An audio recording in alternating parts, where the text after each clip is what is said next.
Be intentional and you can make amazing things happen.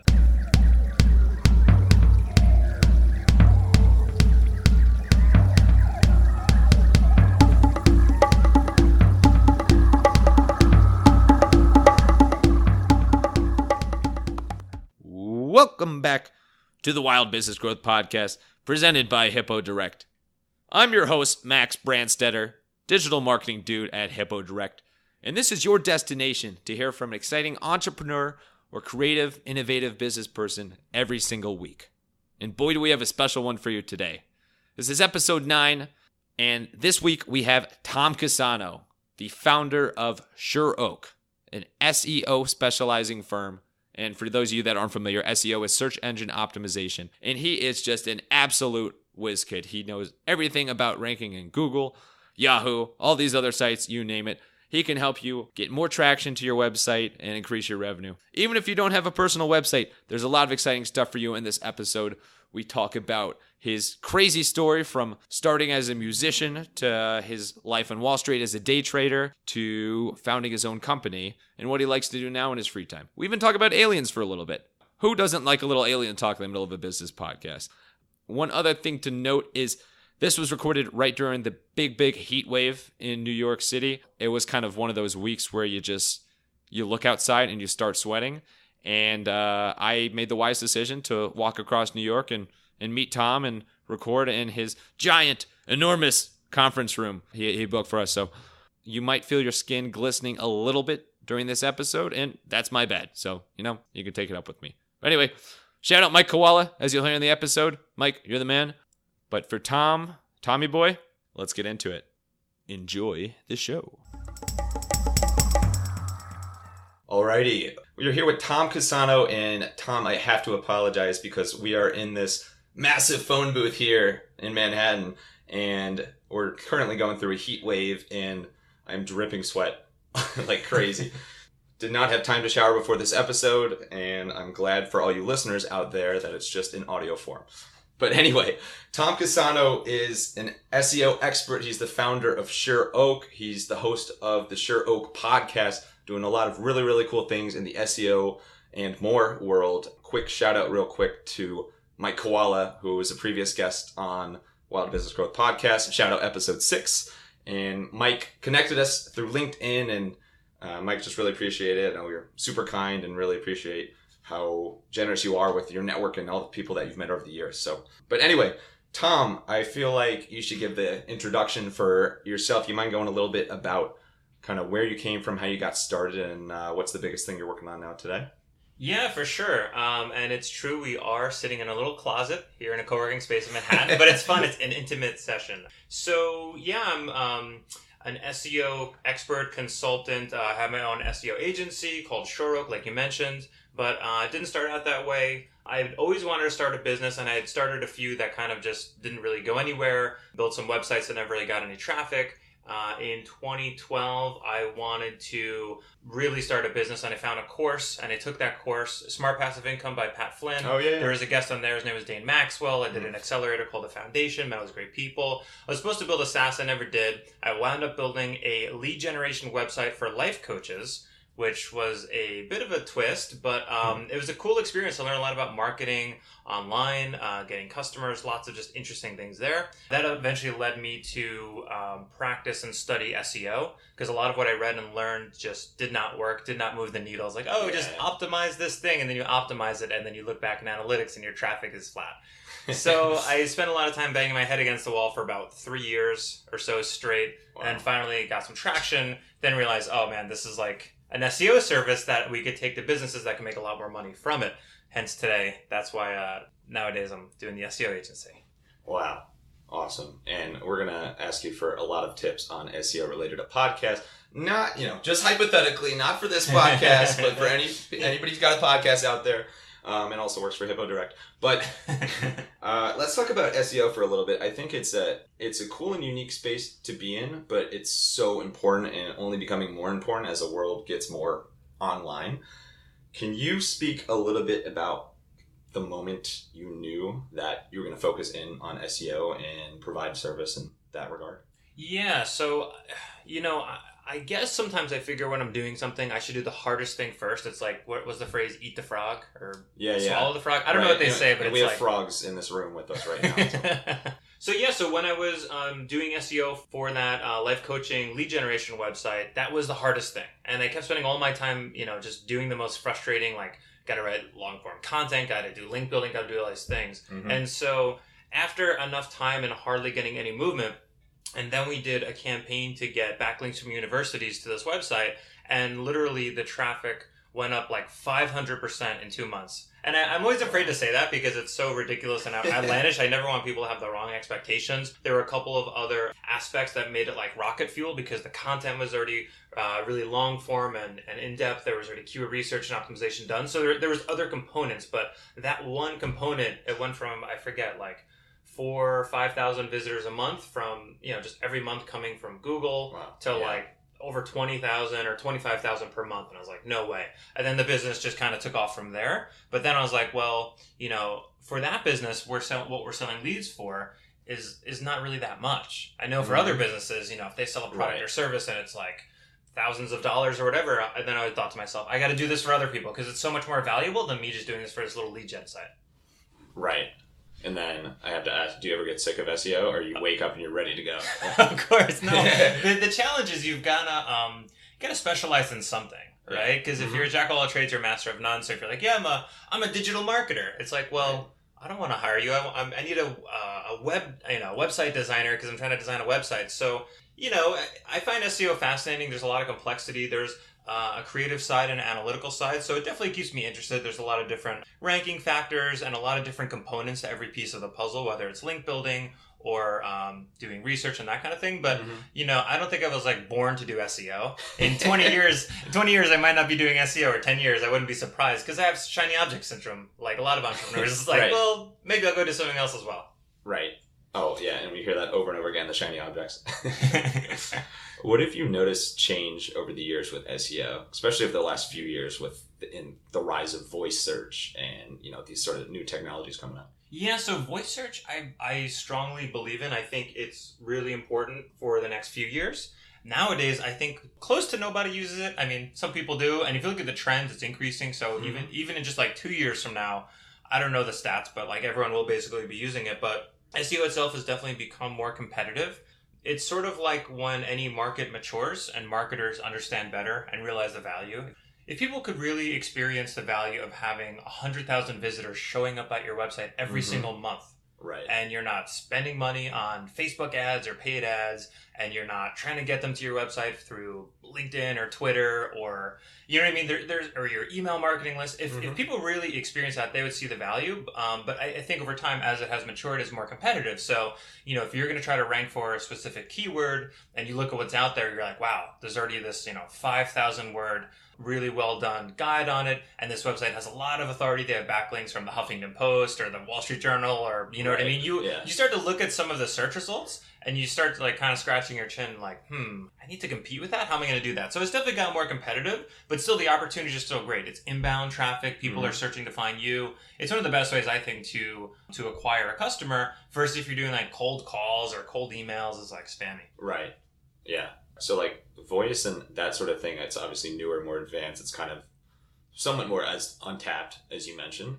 On the other side of things, so for example, if someone is starting a brand new website and they're like basically like first getting into, whether using WordPress, Squarespace, whatever, what are a few things that you would tell them right off the bat as super key for SEO, like things to focus on?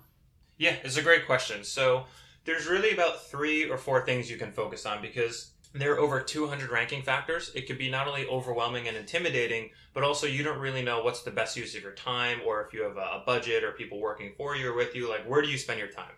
And there's basically 3 areas. The first one is keyword research and optimization. That's the first area. So, you might think that people are searching for X, but when you do keyword research, you realize they're using this more layman's terms, colloquial language, and they're really saying it in a different phrasing or different way.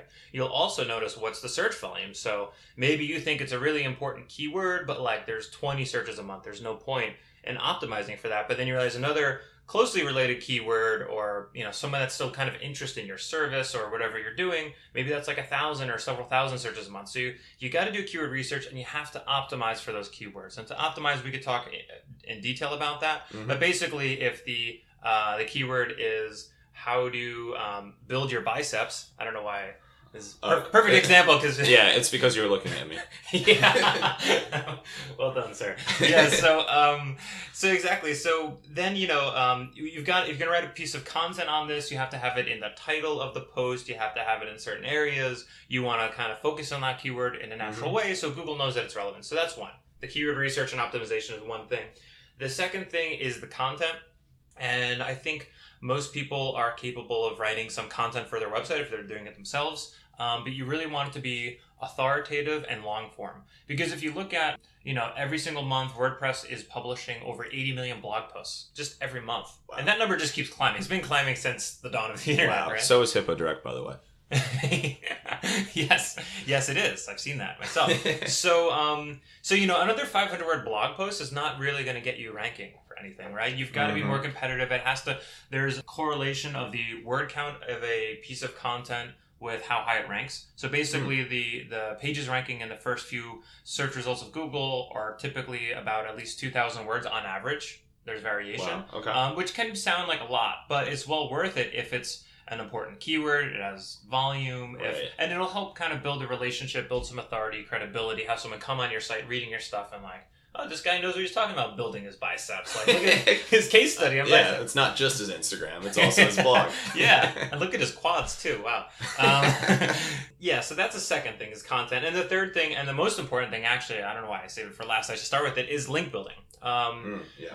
Google's algorithm started 20 years ago because they were able to crawl the web and look at all the links of all the websites, all the other websites, and say, okay, the Wall Street Journal has a bajillion links going to it. It must be pretty authoritative. And so Google still uses that one ranking factor as its most heavily weighted ranking factor today.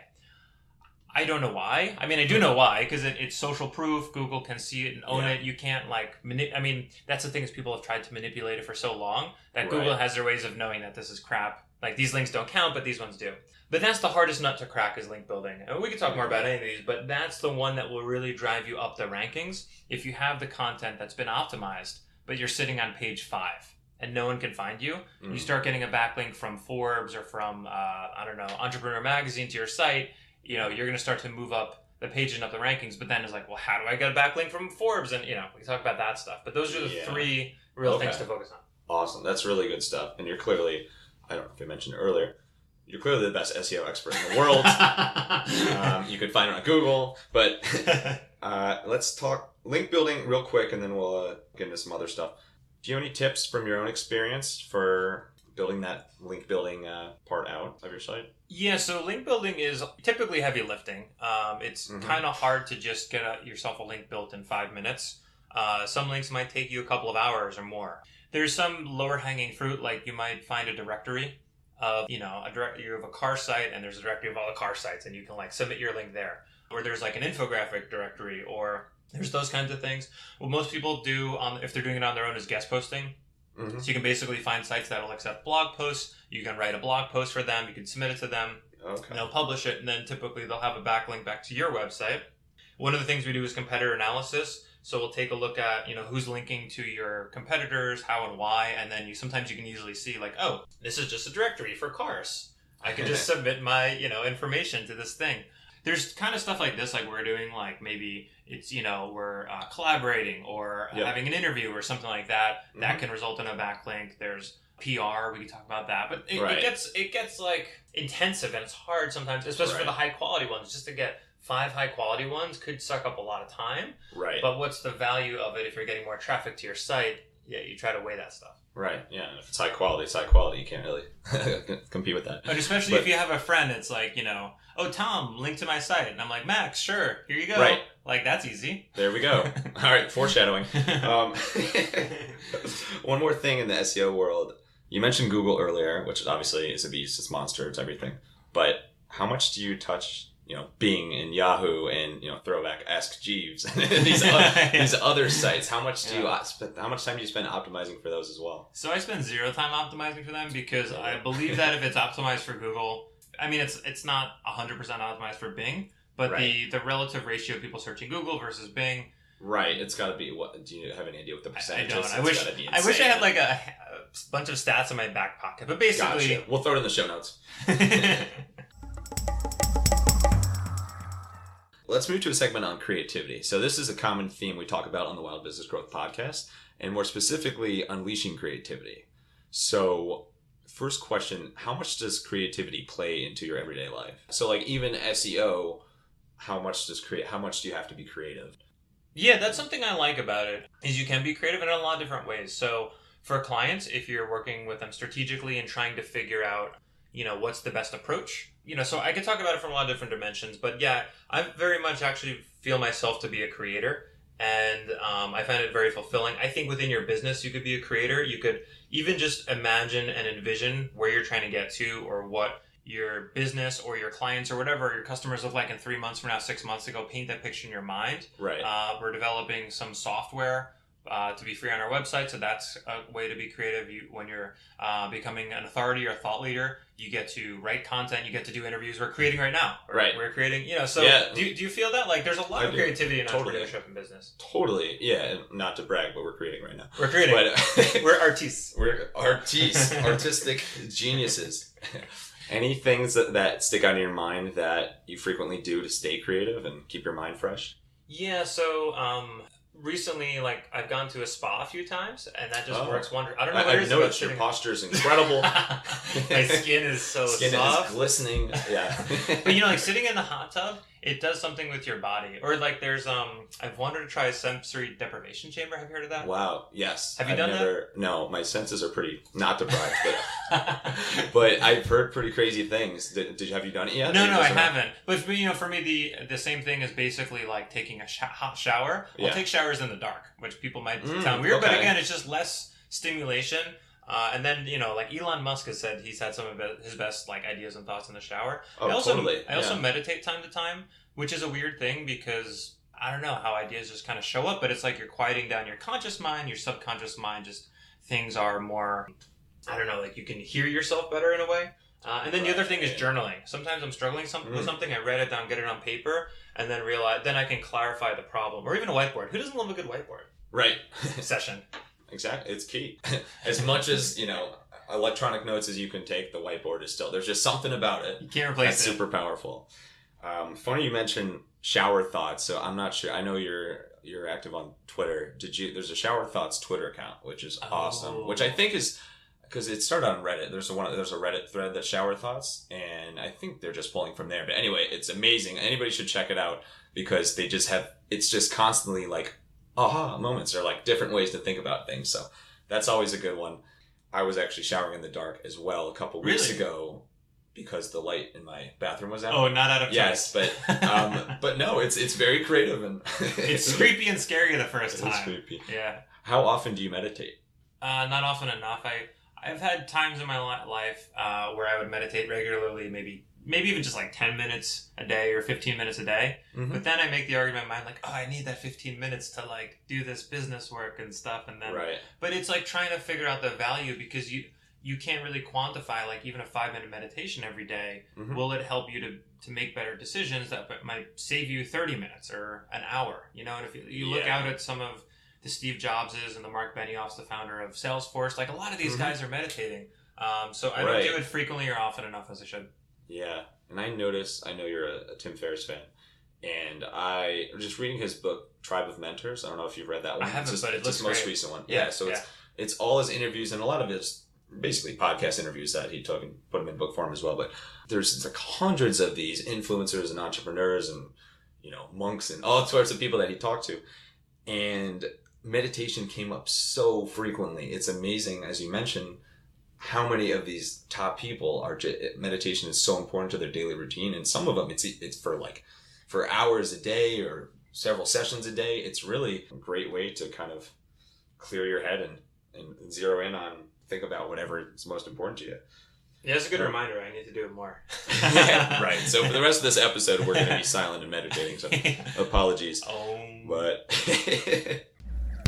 Hi, this is Greg Brandstetter, founder of Hippo Direct. Has all this wild growth talk made you hungry for some new customers? Well, here's your recipe for success. Hippo Direct can help you acquire new clients using proven methods such as postal mailings, email marketing, and targeted ads on Google, Facebook, and LinkedIn. We can even create a customized leads and prospecting database for you. So check out hippodirect.com and contact us today. So let's move to, so you spoke a little bit about hobbies, and that kind of takes us to our next segment, which is inspiration. So here, think about people that influence you, hobbies, also resources. So first thing there, any notable people that come to mind that you would say are your biggest influences? Yeah, so from an entrepreneurial standpoint, there's just dozens. I started a list one time of all the, and I always love to look at billionaires just because, like, if they could be billionaires. You did something. Maybe right? I could be like something. a fraction of that, and that'll be great. So, yeah, I mean, these days, and there's the ones everyone knows, the Steve Jobs, the Elon Musk, right, the Jeff Bezos from Amazon.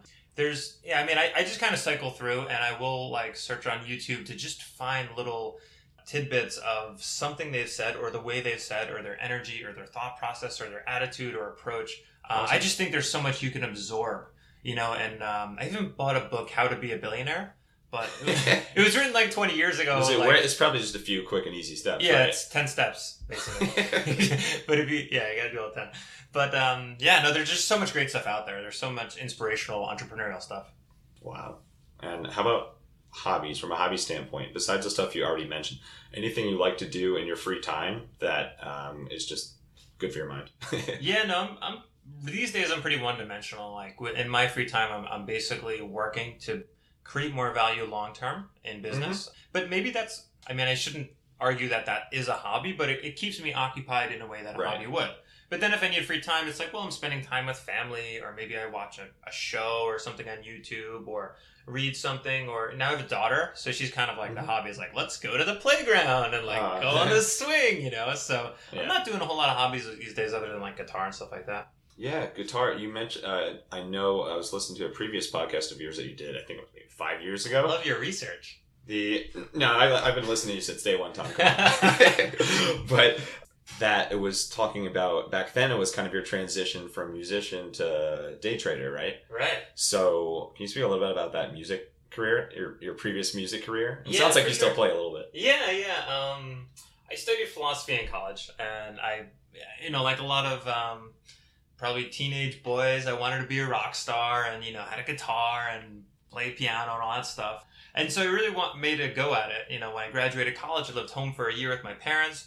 And I really believed at that time, and still believe in a different way today, that you can really become and do whatever you put your mind to. But the problem was I wasn't willing to admit how terrible my singing voice was. So, you can. Yeah. If you want to, you can hear sing for the podcast. But you do a little do re mi. But anyway, so I did that for a year, and then realized that you're trying to get like. One insight I drew out of that to this day, which is if you have a spectrum of like your passion and the thing you absolutely love doing, and then the other side of the spectrum you have like sell your soul, make all the money in the world, but hate your life with a job. It's not that cut and dry. It's not just like that one dimension. But when I was pursuing that music dream, is really what I was passionate about. Love, it made like zero money. Right. I play practice and like play a gig at a bar. I'd be so excited I got this gig, and I get like $50 for the night, and it's not gonna. Now, we're in Manhattan, especially. It's not going to... I even did busking on the sidewalk. I can get you a cup of coffee. Yeah, exactly. Yeah, just the milk, not the coffee. So, anyway, Yeah. Well, I guess that ends that. Does that... I think that ends the podcast. Well, then it went the other direction. I was like, well, I want to be a hedge fund manager, and there's an opportunity to do trading. So I did that for 10 years. Wow. I traded. And that was the other end of the spectrum. It was like, I'm not passionate about... I mean, it's kind of fun, like a video game. You're buying and selling and woohoo. Right. I'm not, like, passionate about that. It's not as creative. Right, yeah. What's the biggest difference you've noticed from your 10 years trading and in that sort of job to your way more entrepreneurial space now? So they're both entrepreneurial, but the cool thing is, I think with having your own business, you can... I think you could be more directly creative, and we could really start at thin air and start. It's co-creative too, because you're with customers or employees or partners or whomever. Mm-hmm. There's all that going on. There's a lot more dynamic. It's in a way a lot more interesting with trading. is very much like you buy or you sell. And you do these other things, but there's... All right, I'm tracking. Yeah. Yeah. It's like, what am I going to do today? I'm going to buy or sell the stocks. But it's cool because, I mean, I've seen lots of money be made and lost within a matter of hours or whatever. It's insane. Yeah. How about resources? Do you have any favorite books of all time? The two that have had the biggest impression on me in the last year are The E-Myth by Michael Gerber. Yeah. Have you read that one? I haven't read it, but my dad, who's our founder CEO, like he talks about it all the time as one of his biggest influences from the book standpoint. Yeah, I want to pick your dad's brain about it. We'll have to do another one. We'll get him on. Yes. Next time he's in town. The man, the myth, the legend. I want to meet him. Yeah, that's a good one. Traction by Gino Wickman has been really good from an organizational standpoint because I really knew nothing about it's okay hiring 1 or 2 people, but once you have 5 or 10 people in your company, it's like, well, how do we manage everyone and how do we make sure everyone's doing what they're supposed to? So that helped. Yeah, those two have been really good. But there's, what the thing is, there's so much out there. There's so many books, there's so many blog posts, there's so many podcasts, know, and of course, from our standpoint, it's how do we differentiate, right? Yep. But then the other thing is you can really get any information you want on demand when you want it. Whether it's on YouTube, whether it's on Google, whether it's on iTunes, whether it's the library or Amazon. So I think that the most beneficial thing is let's say we're starting a podcast. How do I start a podcast? Boom, you're Googling how to start a podcast. You're learning as you go, whatever you need to know at the moment. Shout out SEO, by the way. Google. Yeah. Sorry, go on. No, that's it. I mean, it's just whatever you need at the from a moving your business forward kind of standpoint. Tactically, I need to, hire customers. All of a sudden you're trying to, sorry, what am I saying? Hire employees or find customers. You're kind of in that mode of trying to figure out and learn how people do it. What are the principles? So versus, I kind of miss having time to read. I could sit and read books for a long time. It's good. There's still nothing like a good book that completely takes you to another place. And there's so many good business books now that it's you can learn a ton. Yeah. Real-time stuff too. Almost as real-time as online, not quite. Yeah, and then it's a matter of choosing. Right. How do you decide who's the person that's going to... Yeah. And on that note, how about podcasts? So I know you're a big podcaster. You've been doing yours for a while. You've been a guest on podcasts going back years, as we mentioned earlier. Do you listen to a lot of podcasts on your own time? Are you a listener? Yeah, so I do. And I do it the same kind of way. I don't have a specific podcast I listen to religiously. Right. Though I shouldn't say this one going forward. Except for this one, yes. Yep. And my own. And Thank you. Yeah. Everyone, please subscribe. Right. Push the button right now. No, I love your show. There's a lot out there, but you know what? I'll give you an example. There's this guy, Aaron Ross, who he wrote a book called Predictable Revenue, which I haven't read, and he scaled Salesforce's company. I don't know the numbers, maybe from 100 million in revenue per year to $1 billion, something ridiculous, right? Wow. But I don't have time to read the book. So what do? I go on iTunes, I search this guy, I find his interviews with people, and now I'm just tapped into his mind. So if I don't have 6 hours to read the book and buy the book and, sit down, but I'm walking, as we often do here in Manhattan from home into wherever. No. Just consuming what I think, because if that guy can grow from 100 million to $1 billion, surely I can grow from X to $1 million or 10 million, Right. Yeah. Yeah. So it's on demand. It's this is what I need to learn right now. Yeah, it's awesome. There's just so much. We're in such a good age of content.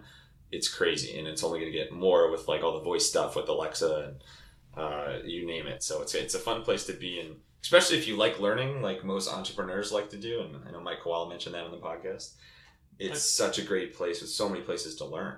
But then you realize, too, is that you don't actually need more information. I mean, there's some things you do need information, for sure. But then you realize, for you to reach your goal, you can read 10 more blog posts on it or something. But typically, I think what will hold us back is more of a mindset or mental, emotional kind of thing. Or maybe we're procrastinating. Maybe it's like a Timothy Ferriss kind of productivity or those kinds of components. A Tony Robbins sort of thing. Are you believing in what you're trying to do? Are you... affirming it to yourself and practicing it, because those are the things versus, you know what I mean? I think content consumption can actually be a detriment if it's, I guess, abused. Sounds like a drug. Man, you're just consuming too much content. You're like a heroin addict and all that content. We gotta content addict. We content need addict. Some help for that. Yeah, and we'll probably have a Tim Ferriss, Tony Robbins roundtable at my for sure at my apartment next time you're invited. So can't wait. Perfect. Okay, so let's go to a very fun and trendy segment called the Wild Business Shout Out of the Week. The Wild Business Shout Out of the Week! I can't wait. This is where we talk about a recent marketing campaign that caught one of our attention. In this case, it's both of our attention, and then we'll talk about it for a little bit. So we were talking earlier, you mentioned these RX bars ads on the bus stops here in Manhattan, which I actually just noticed yesterday and almost posted to my Instagram story because I was like, oh, that was interesting. And then I figured, you know what? People are probably tired of me posting stupid signs to Instagram story. But can you speak about that a little bit about what you noticed about the campaign? What's the actual ad you saw and kind of why it made an impact? Yeah, for sure. So if you've been to Manhattan recently or, there's phone booths everywhere. There's the bus stop things, and it's traditional media to have advertisements there. But you can't help but notice what's there. And so this company, RX Bars, has this ad campaign, which is just like I can't stop looking at. Now, like we're kind of helping to promote. For free, they're getting free word of mouth marketing from you and I, but we'll have to put like a screenshot or something so people can see in the show notes. But it's basically like, it's very meta, and it basically, what does it say? It's like, this is an advertisement, or someone, we're going to find the one I saw yesterday said, we paid someone for this. Yes, exactly. Or one of them said like, this is the color brown, period. Right. And then it says like no BS because that's the tagline for your bar or something like that. It's just so ridiculous. But that's what advertisements are, right? Like you paid someone to, put this like model of this like ridiculously beautiful person. So they're poking fun at that. But it's working well. They bought one of their RX bars. Now we're talking awesome. about it. Yeah. Wow, that's some real word of mouth there. If you want to sponsor us, RX bars. But I think that's key what you just hit on there is that the ad was very eye-catching. And it's just kind of so like out that you're like, oh, what the hell? But they tie it back to their brand really well because, like you said, they say, we paid for this ad, but then it says no BS, and then that ties back to their product because they're all about no BS with their ingredients, and they're all natural, authentic ingredients. So I think it's a really, really clever way to take a funny, just kind of stupid standout line and tie it back to your product. And I also like just kind of how clean and almost minimalistic the ads are, which I think was a good differentiator.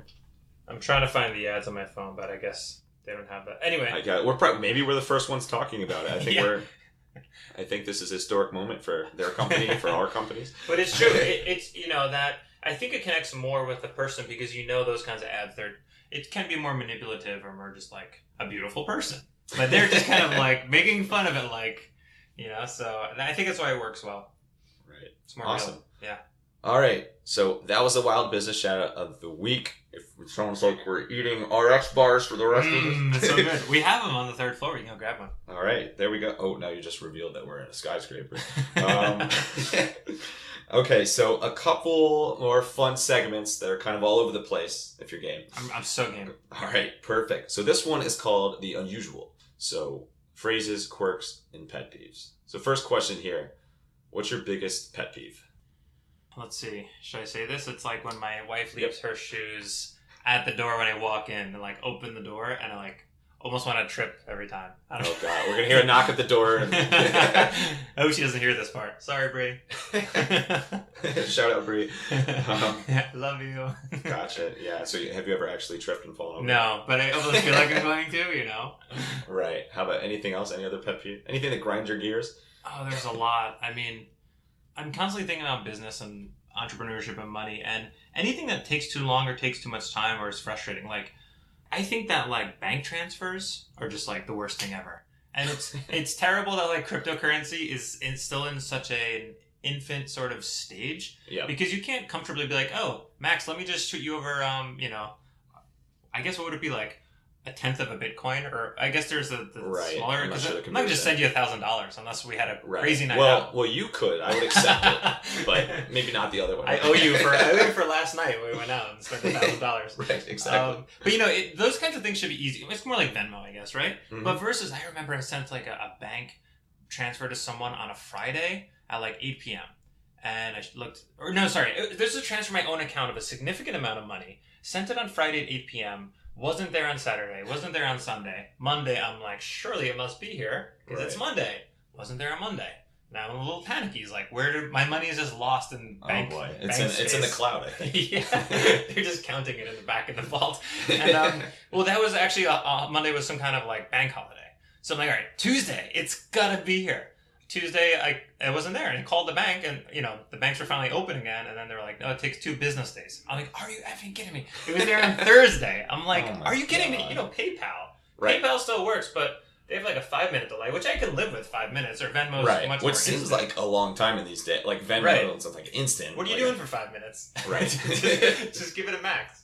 That's a really good one.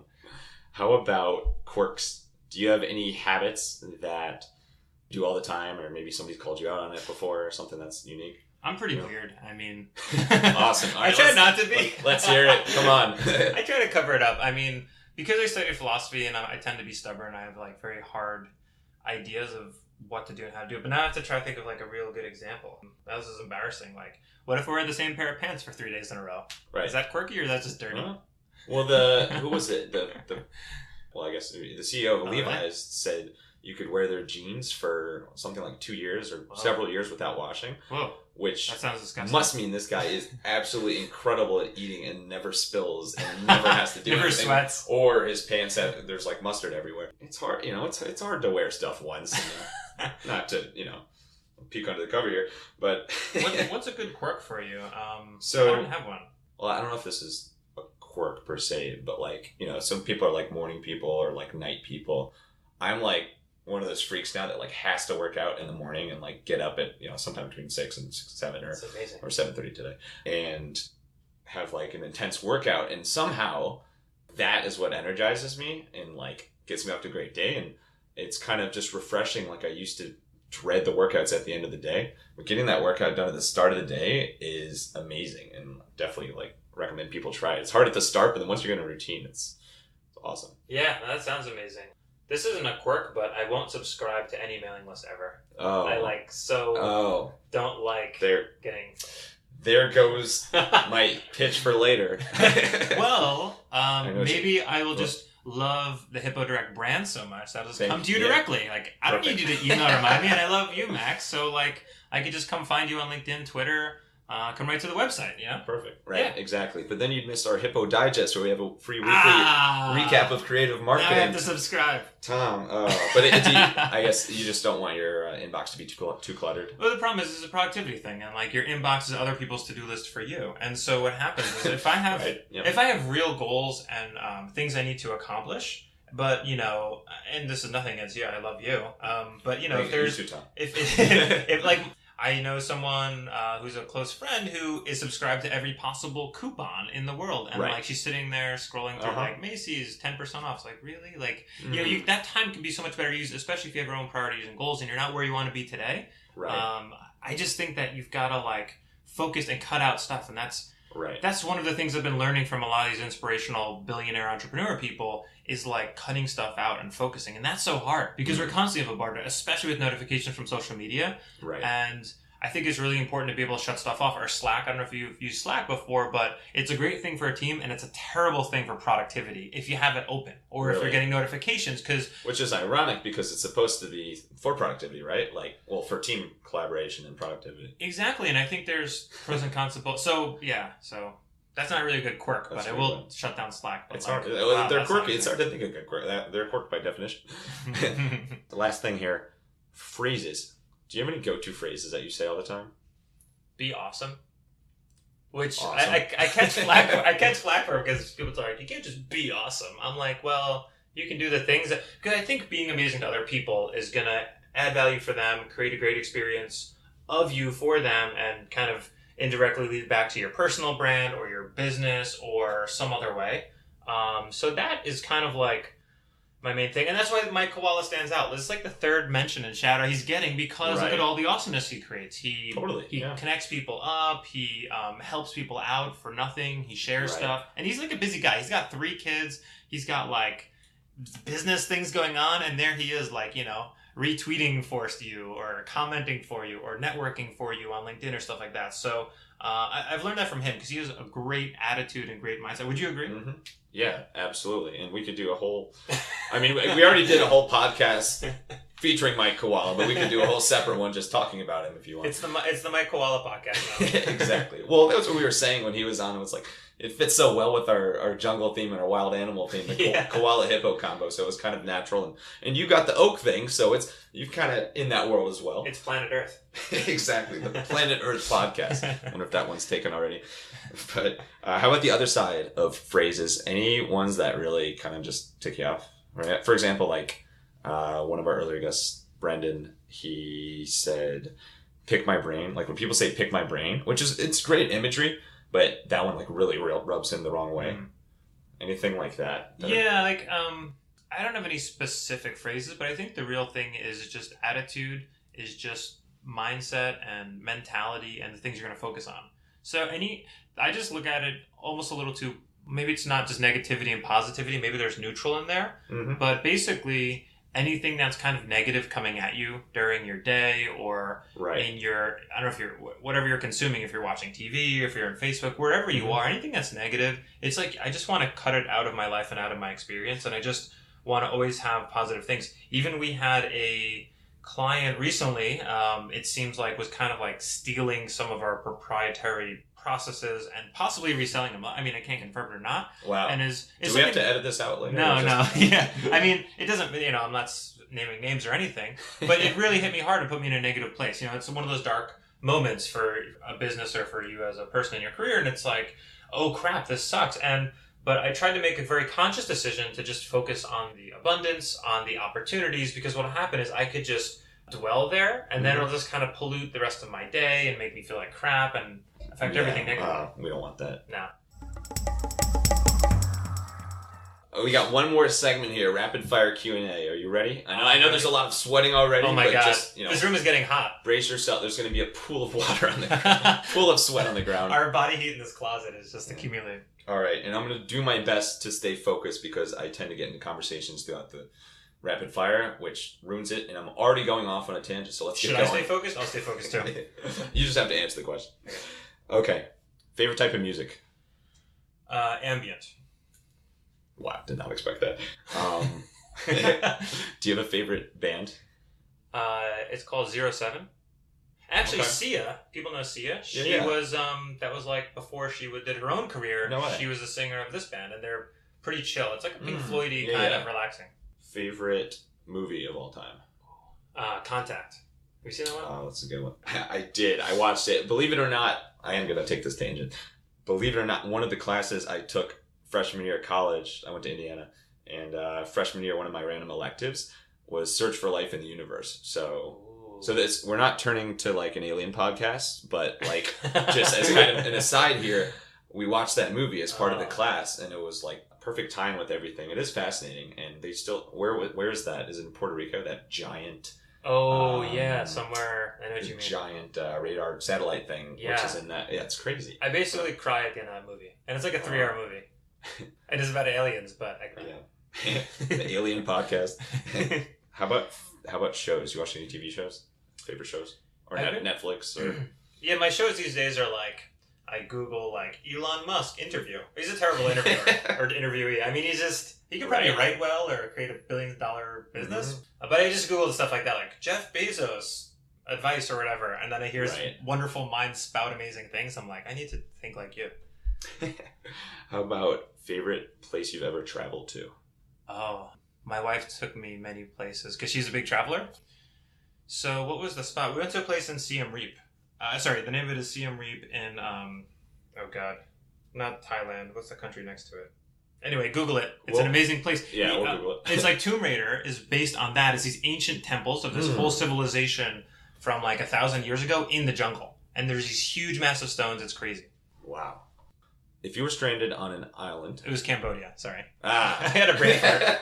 Siem Reap's in Cambodia. Cambodia. Insert Cambodia. In case you need to know. Perfect. It's always a holiday there. If you're stranded on an island and can only bring one object, this isn't for, survival. Like you probably need more than that to survive. But any object, and it can't be your smartphone, what would you bring?